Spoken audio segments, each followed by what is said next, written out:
Mga kababayan, habang lumalabas ang mga pangalan sa kontrobersya ng mga kontraktor, biglang nagkagulo at nagpalit agad ng leader sa Senado.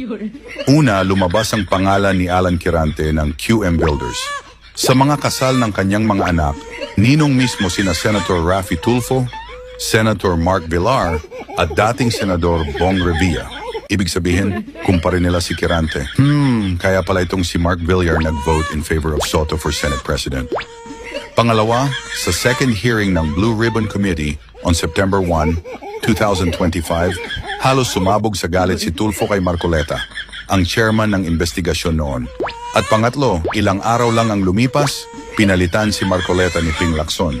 Sunod pa nito, nagbago rin ang Senate President. Si Escudero out, Tito Soto in. Kung i-connect natin ang mga dots malinaw, habang unti-unting sumisingaw ang baho, mas mabilis ding nagpapalit-palit ng mga leader sa Senado. Para bang minamadaling takpan ng apoy bago tuluyang magliyab. Naku po mga kababayan, nagkabistuhan na.